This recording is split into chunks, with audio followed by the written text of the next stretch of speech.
Temos também os processadores que equipam aqueles netbooks, os pequenininhos, né? Que é uma família menor do que o Note, né? O NET são aqueles computadores mais para uso simples, fazer uma apresentação, acessar a internet da rua, carregar facilmente, né? Em uma mochila. Você hoje está usando muito a ideia do netbook. E a linha que está sendo usada para netbook da Intel é uma linha chamada Atom. Essa linha aí ela é bem utilizada nesses netbooks. Gráficos, o que seria o processador gráfico? Para você que vai usar aí o seu computador para, às vezes, edição de vídeo, edição de imagem no CorelDRAW, no AutoCAD, você precisa de um processador que dá mais rendimento para a parte de vídeo. Exemplo, jogar, você adora jogos 3D, a Intel oferece uma linha chamada a Core i7, só chamada de Stream, né? Stream Edition. Essa linha i7 Stream é a linha da Intel voltada para processamento gráfico, ok?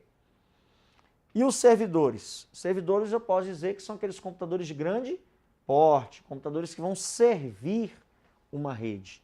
Então são processadores que têm que ter uma quantidade de processamento, de tecnologia melhor do que os computadores tradicionais. Os servidores nós temos aí basicamente dois modelos, o Xeon e o modelo Itanium. São os dois aí modelos que a Intel utiliza para processadores de servidores, ok? E os modelos da AMD? Vamos a eles.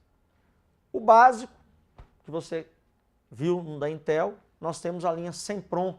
Essa é a linha lá do processador mais básico, mais baratinho que a AMD oferece. Ou seja, você não está preocupado com velocidade, que é um computador para uso simples. Então compre um Sempron. Para usos diversos, desktop, notebooks, que concorre lá com a linha i da Intel, você pode ter lá o Athlon, o AMD Athlon, você pode ter o Athlon 2 e o Athlon X2. Então são os processadores que praticamente concorrem com a linha i da Intel. Para notebooks e netbooks, nós temos o Thurion. A linha Thurion ela é voltada para a parte de notebooks, e a linha Neo, que é voltada para a área de netbooks, ou seja, aqueles computadores pequenininhos, como eu citei aqui anteriormente. E para servidores, nós temos a linha Opteron, né, que concorre com o Xeon e o Itanium da Intel. Mas, professor, qual que você recomenda? É muito pessoal. É uma compra que você vai fazer, através, você pode fazer análise em revistas especializadas, não tem como eu puxar para um lado nem para o outro. Às vezes tem técnicos que adoram a AMD, como tem técnicos que adoram a Intel. Então, isso é uma preferência sua. Para efeito de concurso, é bom você guardar esses nomes. Nós veremos aqui algumas questões que podem abordá-los nas provas, ok? Então vamos às questões sobre processador. Vou pegar a primeira questão aqui da ESAF. O processador ou CPU é a parte principal do hardware do computador e é responsável pelos cálculos, execução de tarefas e processamento de dados. A velocidade com que o computador executa as tarefas ou processa dados está diretamente ligada à velocidade do processador. Bem, minha opinião sobre a questão é a teoria do que é um processador. Você pode usar essa questão como conceito do que é um processador. Pode observar que o examinador foi perfeito no que ele falou. Ó. Principal parte do hardware da máquina, ou seja, lembra dos adjetivos? Cérebro, motor. O que mais? Responsável pela execução de tarefas, ó, processamento de dados, e a velocidade com que o computador executa as tarefas ou processa dados está diretamente ligada a ele. Não estou dizendo que está ligado unicamente a ele. Você lembra da RAM? Quanto maior a RAM, mais rendimento tem sua máquina. Então ele não falou que é exclusivamente, ele falou que é ligado diretamente à velocidade do processador. Então a questão está perfeitamente certa. Mais uma da ESAF. A unidade lógica aritmética, ULA, é a unidade central do processador que realmente executa as operações aritméticas e lógicas entre dois números. Seus parâmetros incluem, além dos números operandos, um resultado, um comando da unidade de controle e o estado do comando após a operação. Bem, minha opinião também sobre essa questão é a teoria da ULA ou da UAL. Ele colocou, definiu muito bem o que a ULA faz. Olha a observação que eu posso fazer. Executa as operações o quê? Aritméticas, que é A, do ULA é o A, e lógicas, que é o L, da sigla ULA. Entre dois números, lembram dos números? 1 e 0, que torna o quê? Um resultado. Esse resultado pode ser o quê? Verdadeiro ou falso, que é os números binários retornando V ou F. Então ele simplesmente deu aí o funcionamento perfeito da unidade lógica aritmética. Então temos mais uma questão aí também certa. Mais uma da ESAF. A CPU, ou seja, o processador, contém um conjunto restrito de células de memória chamados registradores, que podem ser lidos e escritos muito mais rapidamente que em outros dispositivos de memória. Questão correta. Não foi tão detalhista como as outras duas questões, mas ele definiu bem o que seria o registrador. Aonde que eu friso a dica para você pegar? Muito mais rapidamente que em outros dispositivos de memória. Lembra disso? Ou seja, o registrador está no topo da hierarquia das memórias. Não existe memória mais cara e não existe memória mais rápida que o registrador do seu computador. Então, ele resumiu, mas resumiu bem. Posso dizer que essa questão está correta. Cesgran Rio. O processamento e o controle das instruções executadas em um computador são funções da letra A, unidade central de processamento, letra B, memória secundária, letra C, memória principal, letra D, unidade lógica e aritmética e letra E, unidade de controle. Bem, vamos analisar. Essa questão tem um peguinha. Ele fala que o processamento e o controle das instruções executadas em um computador. Então, ele quer dizer do computador num todo. Você não tem a placa-mãe no computador num todo. E na placa-mãe você tem quem que faz o processamento? A UCP ou a CPU, que é a unidade central de processamento. Por que eu falo que tem um peguinho aí? Porque muitos marcariam, professor, mas eu marcaria a unidade lógica aritmética. Não é ela que controla as instruções, ou então a unidade de controle. Ó. Vou na unidade de controle, professor. Mas a unidade de controle é o que controla no processador. Então, dentro do processador, a unidade de controle faz o controle das instruções que vão entrar e das instruções que vão sair. Mas no computador em si, seria quem? A unidade central de processamento. Por quê? Porque a UC está contida na unidade central de processamento. Então, muito cuidado com esses pegas de prova. Se ele coloca aqui, ó, controle das instruções executadas em um processador, aí você realmente ficaria entre a D e a E, mas vai na E, porque o controle é a E.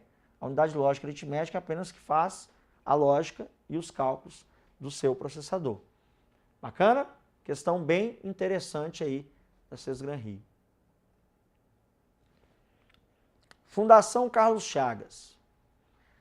A velocidade dos processadores dos microcomputadores atuais é normalmente medida em Hertz ou Hz, Gigahertz ou GHz, kilobyte ou KB, megabyte ou MB, gigabyte ou GB.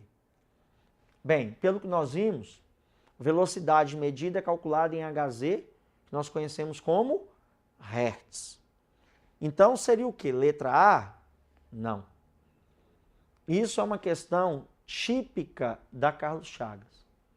Nós vimos que é o Hertz, mas olha a palavra que ele colocou na sua prova. A velocidade dos microcomputadores atuais. Então, atualmente, eu estou medindo uma velocidade de um processador com o termo gigahertz. Então, essa é a típica questão que cai muito em concurso da Carlos Chagas, onde ele pode te dar mais de uma questão certa, uma alternativa certa. Só que você tem que marcar qual? A mais certa, a mais correta. Então, eu não estou falando que hertz é errado. Hertz está certo. Só que hoje, atualmente, a velocidade é medida em gigahertz. Nós estamos na geração do gigahertz. Então, a mais certa seria a letra B. Então, prova da Carlos Chagas, muita atenção nesse tipo de raciocínio. E até que ele foi muito malandro. Por quê? Ele coloca na letra A, exatamente para a pessoa já marcar a letra A e não se preocupar com as outras. Então, toda vez eu recomendo, leia todas as alternativas por desencargo de consciência. Porque você pode encontrar mais de uma certa, mas você vai na mais certa. Então, ficou letra B de bola. Vamos à próxima, do CESP. A velocidade dos microprocessadores atuais é normalmente medida em gigabytes. Olha aí, um outro grande peguinha das provas do CESP. Por quê que eu estou falando que isso é um grande peguinha? Observe uma propaganda de televisão sobre o computador. O ator que vai estar apresentando ali, ele simplesmente vai falar assim para você: supercomputador Pentium com 4 gigabytes de memória RAM, parará, parará, parará. Então você pode observar que hora nenhuma em propaganda, raramente, ele vai falar em hertz ou gigahertz. Ele vai falar o nome do processador, ou seja, o modelo do processador, e logo depois disso ele já vai cair na memória RAM. Então, o termo gigabyte não é usado para calcular a velocidade do processador. Gigabyte é utilizado para calcular tamanho, capacidade. É o caso da RAM. Lembra da RAM? Lembra do HD? 160 gigabytes de armazenamento. A RAM, 1 gigabyte de armazenamento. Agora, processador, a velocidade seria definida em gigahertz. É pegar a questão da Carlos Chagas que você responderia essa questão do CESP. Outra da Carlos Chagas. Um exemplo de receptáculo para um processador de um computador pode ser: letra A, AGP, letra B, FireWire, letra C, PCI, letra D, socket 939 e letra E, USB. Bem, questão bem interessante. Porque todos ali eu poderia falar que seria um receptáculo. Nós até iremos estudar todas essas siglas, não precisa se preocupar. Nós ainda pegaremos o entendimento dessas siglas. AGP é um receptáculo? É, mas não é de processador. Nós veremos, placa de vídeo. FireWire é um receptáculo? É, mas é um barramento externo. Aí seria usado para câmeras digitais, HDs externos. PCI é um receptáculo? Também. Usado só que para placas. Placa de vídeo, placa de rede, placa de som. Não para processador. Socket 939. Está aí. Ele até definiu, colocou a palavra socket no português, porque no nosso slide anterior eu coloquei o termo em inglês com CK. Então, no bom português, é o socket. No caso, ele deu um modelo 939, porque temos que observar que existem vários modelos de socket. Porque isso depende do processador que você vai utilizar. Então, por exemplo, um socket da linha Intel i7, não necessariamente você vai conseguir pegar um Sempron da AMD e encaixar no mesmo socket. Então, quando você vai comprar um computador, a placa-mãe, ela tem um socket próprio para aquele modelo de processador que você vai usar. Então, aqui ele deu um exemplo de um socket. Isso aí você não precisa se preocupar, porque para nível administrativo, você não precisaria saber os modelos desse socket. Ele poderia colocar qualquer um aqui. Socket A, socket B, socket 7, qualquer tipo de socket, desde que ele coloque o nome socket. Aí ele colocou o modelo exatamente para poder tentar enrolar, mas a resposta é a letra D. E a letra E, o USB, é um receptáculo também, que nós também iremos estudar. É um barramento também externo usado para teclado, mouse, pendrive, qualquer componente hoje periférico, você já acha na USB. Então ele definiu, colocou aí 5 receptáculos, mas o que encaixa o processador, mais uma vez, é a letra D, socket.